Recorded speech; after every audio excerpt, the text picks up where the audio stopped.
Hey buddies, wanted to continue the conversation from last week. We were talking last week about how to eat more food and minimize fat gain and not gain weight. I know, I promise it is not just a fairy tale. There's some science based. There's quite a bit of science based on it. If you haven't already listened to that Geeky Magic, would love for you to go and check that out. But I wanted to continue the conversation around weight loss and how we can actually make weight loss easy.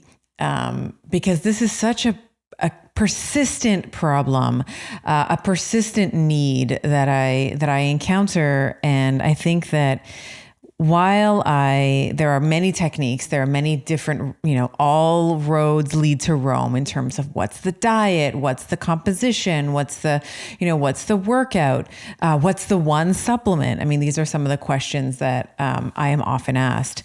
I think that there's a couple of solid principles that everybody can follow, irrespective of where you are in your fitness journey, what your goals are, whether it's fat loss, whether it's putting on muscle, changing your body composition, healing your metabolism, that I think are crucial for success. And I wanted to go over some of those today.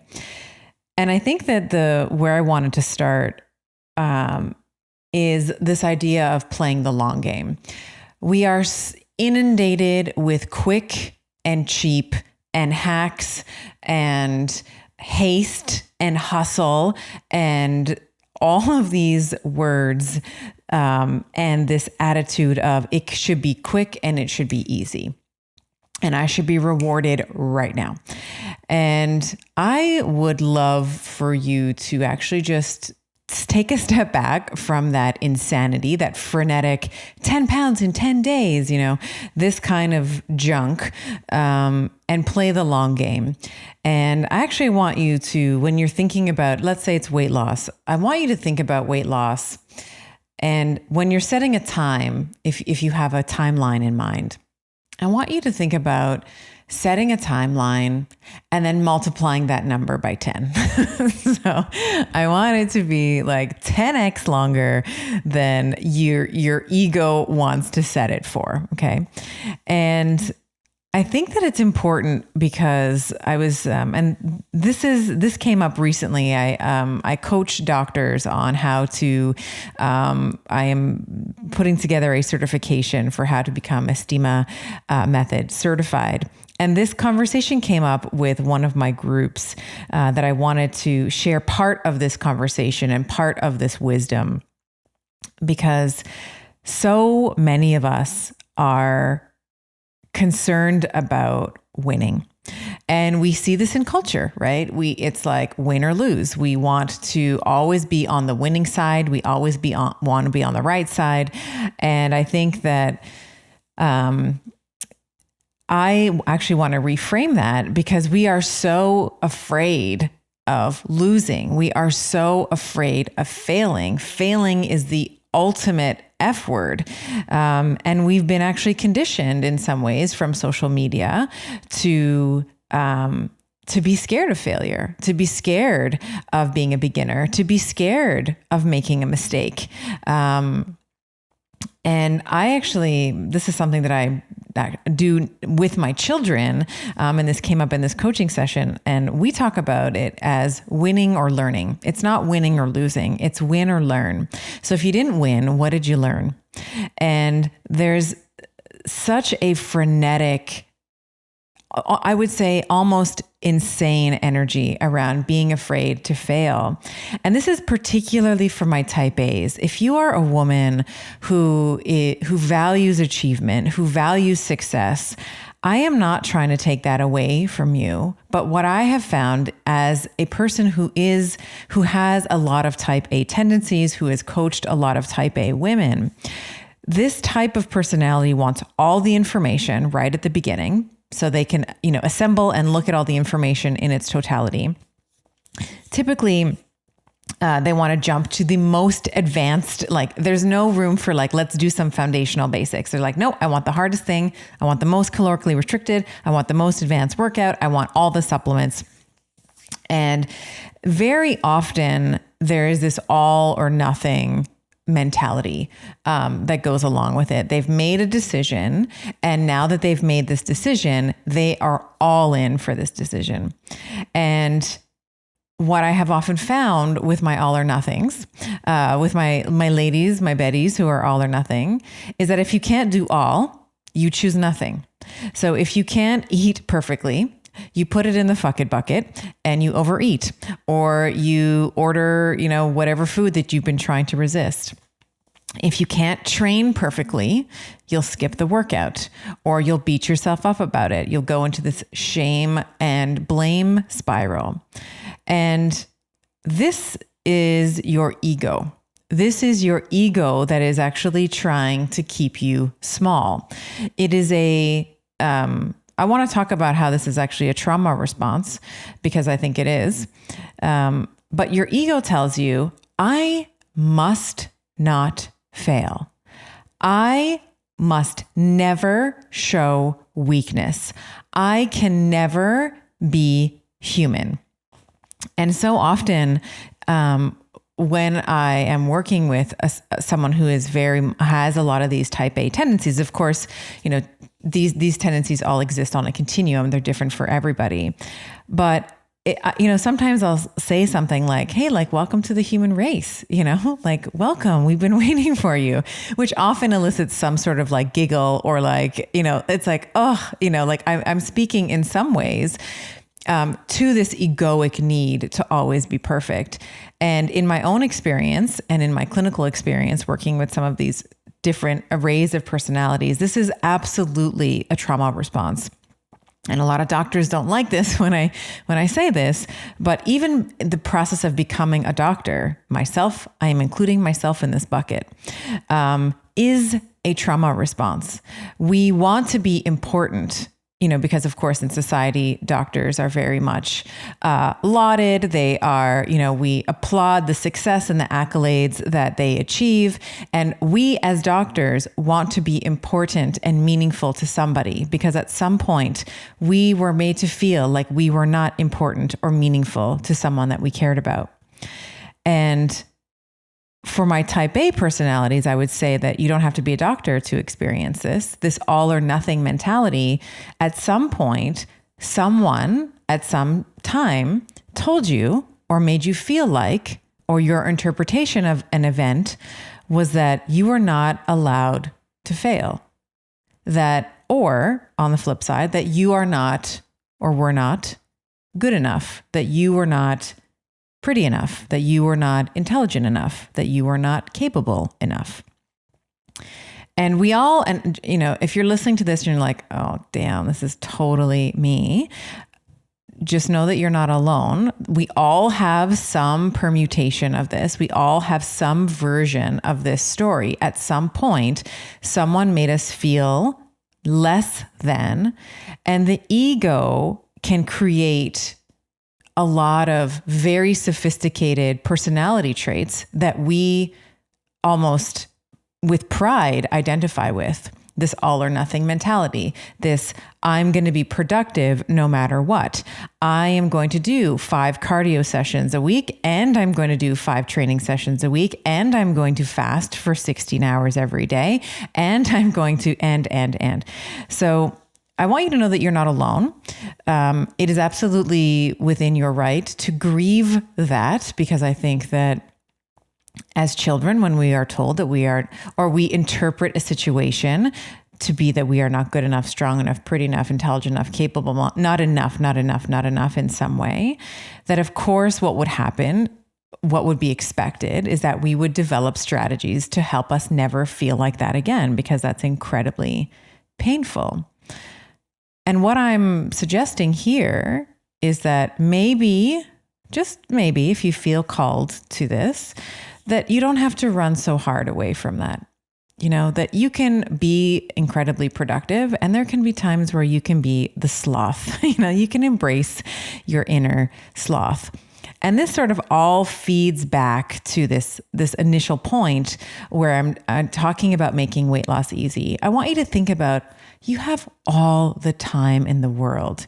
If 10 days pass and you don't lose 10 pounds, you're still good.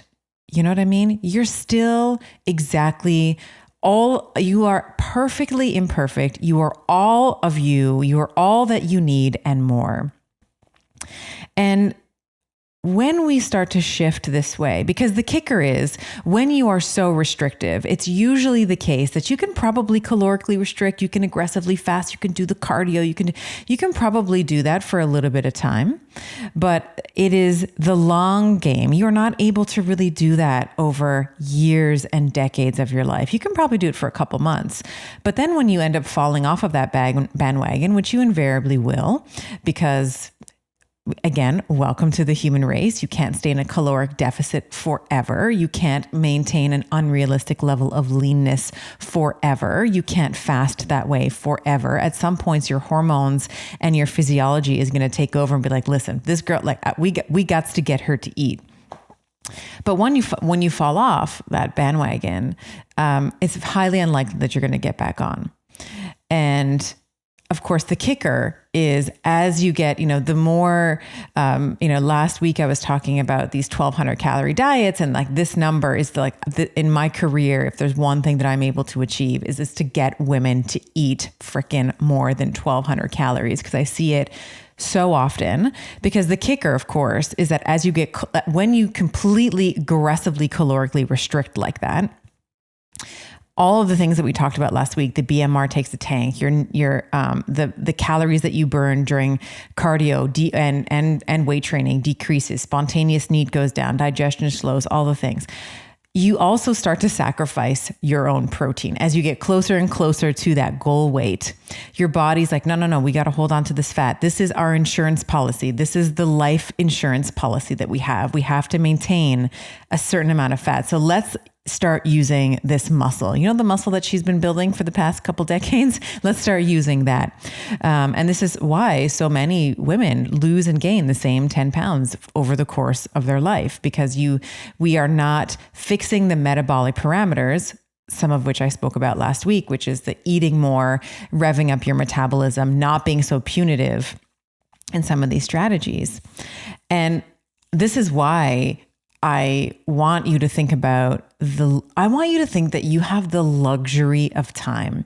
We don't think like that in society, but particularly with weight loss. It's like 10 pounds, 10 days, take this one supplement and you're going to, see that your hair is going to grow all the way down to your ass. And if you take these laxative teas, you're going to lose all this weight, or this tummy cincher here is going to do like horse shit. Okay. It takes time to rebuild your body, especially if you are a woman who is, in her 40s or 50s, which is, I know if you are a Betty listening, very likely that is your catchment area. You are in your 40s or your 50s trying to figure out your metabolism, like frustrated about how things have changed. And I want you to think that you have a lot of time. I know society tells us that we don't. It's like, oh, you're over the hill now. It's like you're 40, you're pretty much donezo, right?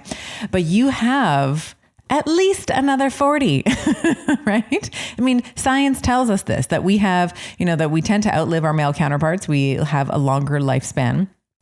And if I do my job right, it's even more than 40, right? So think about that you have so much time to figure this out, so much time.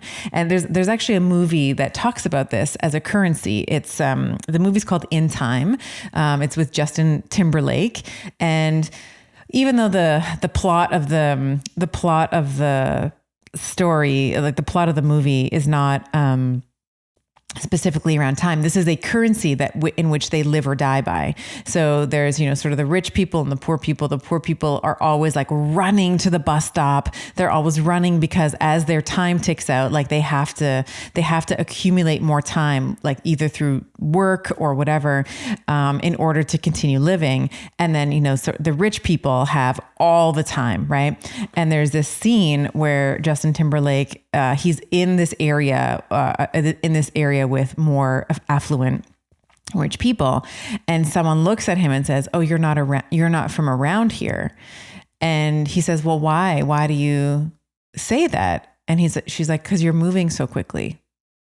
right? And then he sort of looks around and everyone's kind of walking around slowly, no rush. And it's because they have all this time banked, right? And I want you to kind of think like that.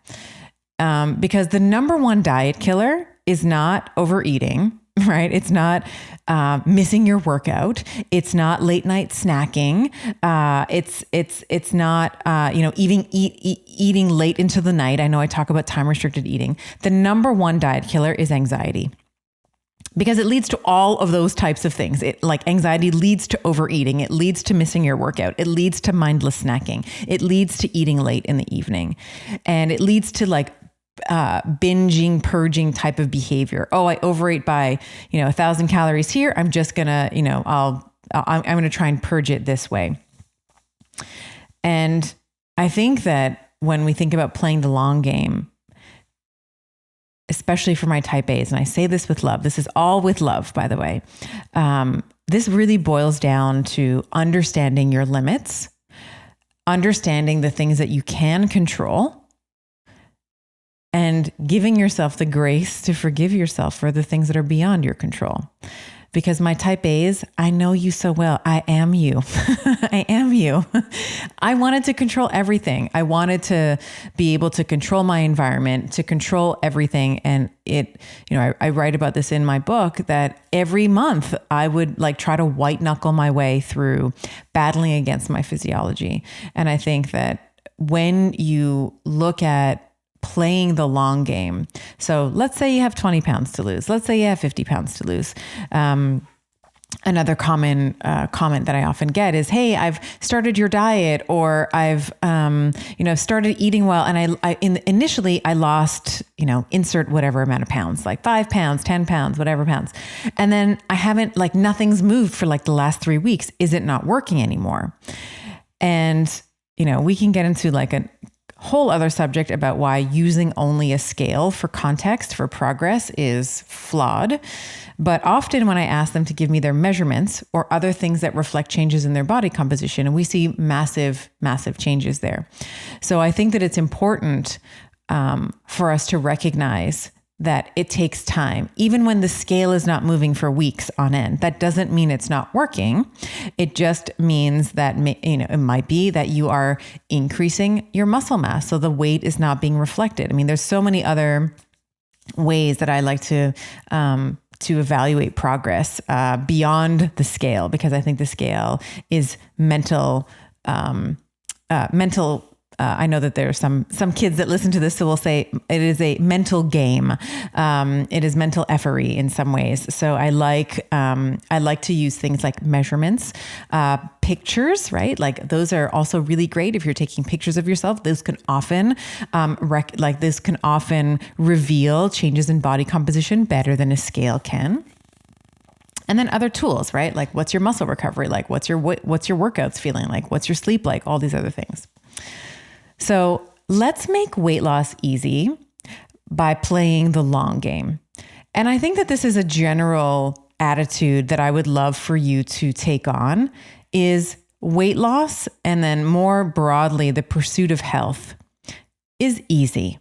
It's not complicated. It's just about sustainability. It's about surrendering to monotony, the same things applied over and over again over a longer period of time, and to reject novelty. Because we sort of squirrel. We're like, squirrel, new shiny diet, and squirrel, new exerciser, new shiny exercise thing. And it's like, nothing's going to be better for your body than your own body weight and free weights. The end. Thank you for coming to my TED Talk. But also you have to be willing to surrender to the boring and know that change takes time. Takes a lot of time. So that's like my absolute number one tip. So there's a lot in there, playing the long game, setting a timeline that's far more long than you are comfortable setting, recognizing that your ego is probably not allowing you not allowing for these changes to unfold, because there's this assumption that you should be superhuman and that you should be able to lose 10 pounds in 10 days. Let me tell you, if you lose 10 pounds in 10 days, it's either, that you've had some E. coli and you've been either throwing up or it's coming out the other end. That's the only reason why you should lose 10 pounds in 10 days. Or it's water weight. That might be another consideration as well. Could be water weight as well. But it's not adipose tissue, which is what we're really after. The other way that I want you to think about making weight loss easy is by putting on muscle mass. And this is really about understanding, and this plays into my original point, is that it takes years, Betties, years to put on muscle. Okay. It's not like 4 weeks. It's not, in the spirit of of being honest and transparent, I have fitness programs that are 4 weeks in length. However, how the F ever, in each of those programs, my promise to you is that this is not just a 4-week program, that there are that we integrate what's called the overload principle. And this is key to muscle growth. So in my fitness programs, I will talk about challenging your body beyond its current capacity to stimulate adaptation. So there's many ways that you can do that. And this is why I'm saying like dumbbells, and there's maybe 10 to 20 moves that are going to really reshape your body. And you can apply those 10 to 20 moves over the next 20 years and still continue to reap benefits from them. The way that you contribute to this overload principle is the following. So with resistance training, you can increase your weight. You can increase your repetitions. You can add more sets. So if you're doing 3 sets, you might do 4. You can reduce your rest time in between sets. You can also reduce your rest time in between body parts. And you can increase your volume.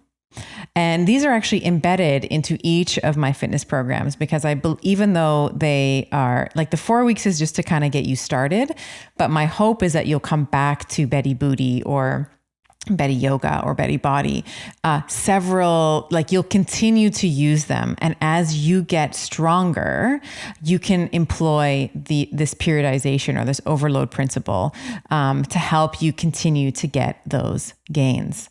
And it's honestly, it's about consistency. And I know that this is like not sexy. It's not the quick fix that that culturally and societally that we are all after, but this is how you build a better body. This is how weight loss is easy when you have the luxury of time, which by default allows for failure. It allows, and then failure then is not looked at as a loss, but it's looked at as a learning opportunity and a stepping point, a stepping stone in success. We all fail. We all faceplant fail. Like we all fall on our face. But it's those who are able to say, okay, what did I learn about myself here? What did I learn about my self-sabotage tendencies? What was the narrative going in my head? Who told me that? This is not my voice. It's that awakening. It's becoming aware of some of the stories that we are told, that that have been implanted in us as children, as young adults, as as teenagers, from society at large. And as you become aware of that messaging, this is when you can really begin to unhitch yourself. You can unhitch your productivity from your worth. You can unhitch perceived failure from progress, because it is in the failure and in falling to rock bottom. We often look at, sometimes it's, embedded into movies like, rock bottom. And then he went on to do like amazing things with his life. Being rock bottom is a sacred place. And I would argue that it is a place of complete power because you learn more about who you are.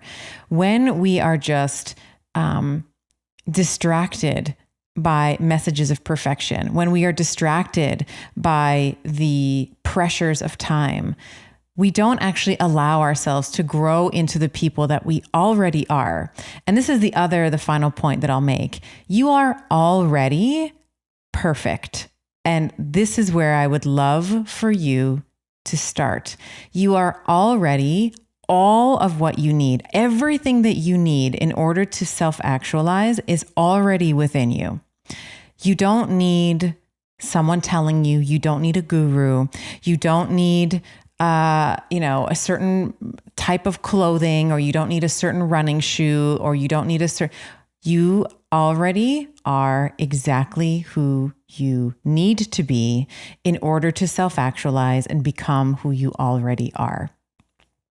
So maybe a little bit of a heavier topic, but I think that when we think about some of the benefits around pursuing health, for sure, it can be to improve our metabolism and to lose weight. We all want to feel good in our skin.